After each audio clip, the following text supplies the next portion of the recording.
जय हिंद दोस्तों, स्वागत है आपका अपने चैनल क्वांटोत्सव पर।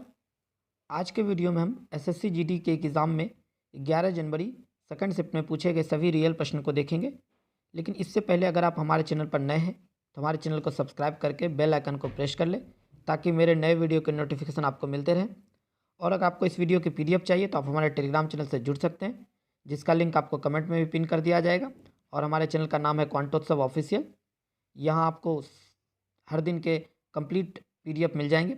और अगर आप व्हाट्सएप पे भी मैसेज करके इस PDF को प्राप्त कर सकते हैं। तो चलिए बिना देरी के वीडियो को शुरू करते हैं। देखिए, सबसे पहला प्रश्न पूछा गया था कि संविधान में मौलिक अधिकार किस भाग में दिया गया है। तो संविधान में टोटल 25 भाग हैं, जिसमें से भाग 3 में मौलिक अधिकार का वर्णन मिलता है हमें।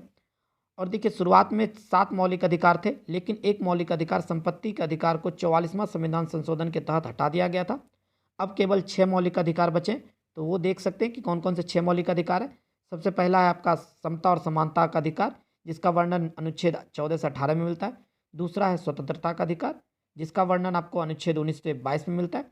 तीसरा है शोषण के विरुद्ध अधिकार, जिसका वर्णन आपको अनुच्छेद 23 से 24 में मिलता है। चौथा है धार्मिक स्वतंत्रता का अधिकार, जिसका वर्णन आपको अनुच्छेद 25 से 28 में मिलता है। तो इस तरह से आप देख सकते हैं। आने वाले शिफ्टों के लिए बहुत ही इंपॉर्टेंट फैक्ट है, इसे आप जरूर ध्यान में रखिएगा। अगला प्रश्न पूछा गया था कि हर्षवर्धन के दरबार में कौन सा यात्री आया था। तो हर्षवर्धन के दरबार में वैन-सांग आए थे, ये आपको ध्यान में रखना है।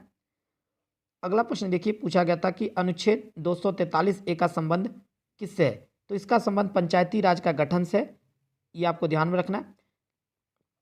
चौथा प्रश्न पूछा गया था कि विश्व का क्षेत्रफल की तुलना में भारत का क्षेत्रफल कितना प्रतिशत है।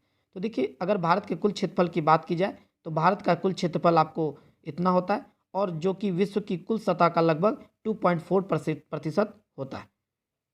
अगला प्रश्न पूछा गया था कि उत्तर प्रदेश में गणेश लक्ष्मी की पूजा किस त्यौहार में की जाती है। तो देखिए, दिवाली के अवसर पे हम लोग गणेश और लक्ष्मी की पूजा करते हैं हम लोग। ये यूपी समेत आपको पूरे देश में मनाया जाता है हर्षोल्लास के साथ। इस दिन हम लोग लक्ष्मी और गणेश की पूजा का करते हैं, जिनका कि खास महत्व इस पर्व में होता है। अगला प्रश्न देखिए, पूछा गया था किस नृत्यकार को 1992 में पद्म भूषण से सम्मानित किया गया। तो ये सोनल मानसिंह थे, जिनको कि 1992 में पद्म भूषण से सम्मानित किया गया था। ये भरतनाट्यम और उड़ीसी नृत्य शैली के गुरु माने जाते हैं, ये आपको ध्यान में रखना है। लक्ष्य सेन का संबंध किस खेल से है। तो ये आपको बैडमिंटन से इनका संबंध है। यह 16 साल की उम्र में एशियन जूनियर बैडमिंटन चैंपियनशिप का खिताब अपने नाम किया था इन्होंने, तो ये बात आपको ध्यान में रखना है। देखिए, अगला प्रश्न पूछा गया था कि ब्रिटिश सरकार ने झांसी को कब कब्जे में लिया था। तो सन 1861 ईस्वी में ब्रिटिश सरकार ने झांसी को कब्जे में ले लिया था। एक प्रश्न पूछा गया था कि प्रशांत महासागर और अटलांटिक महासागर को कौन सी नहर जोड़ती है। तो पनामा नहर जो है आपको प्रशांत महासागर और अटलांटिक महासागर को जोड़ती है, तो ये आपको ध्यान में रखना है। अगर आप चाहें तो इसका ट्रिक भी बना सकते हैं। इसका देखिए, ट्रिक होता है पापा, आप यहाँ से इसे ध्यान में रख सकते हैं। पी से प्रशांत महासागर, ए से अटलांटिक महासागर, और इसे जोड़ कौन रहा है, पनामा। तो ये ट्रिक्स की मदद से आप इसे याद रख सकते हैं। देखिए, अगला प्रश्न पूछा गया था कि प्रधानमंत्री ने जल शक्ति योजना की शुरुआत कब की थी। तो इनकी शुरुआत प्रधानमंत्री नरेंद्र मोदी द्वारा 15 अगस्त 2019 को की गई थी। ये कुछ फैक्ट है, इसे भी आप जरूर ध्यान में रखिएगा। एक प्रश्न देखिए, पूछा गया था कि हड़प्पा किस नदी के किनारे है।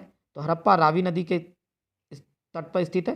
देखिए, एक प्रश्न ऐसा भी आया था कि पशुओं का जो गोबर होता है उसका प्रयोग हम लोग किस चीज़ में करते हैं, ये आपको ध्यान में रखना है। तो ये आप जानते होंगे कि खाद के रूप में हम इसका प्रयोग करते हैं, ये प्रश्न पूछा गया था। एक प्रश्न पूछा गया था कि कच्चा तेल जो होता है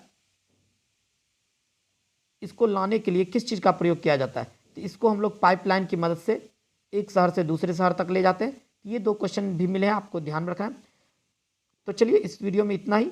अगर आपका भी इस शिफ्ट में एग्जाम हो तो आप अपने क्वेश्चन हमें कमेंट करके भेज सकते हैं, या फिर व्हाट्सएप नंबर पे भी सेंड जरूर कीजिएगा, ताकि PDF बनाने में आसानी हो और कंप्लीट PDF आपको मैं प्रोवाइड करवा सकूं। तो चलिए, इस वीडियो में इतना ही। मिलते हैं अगले वीडियो में, तब तक के लिए जय हिंद, जय भारत।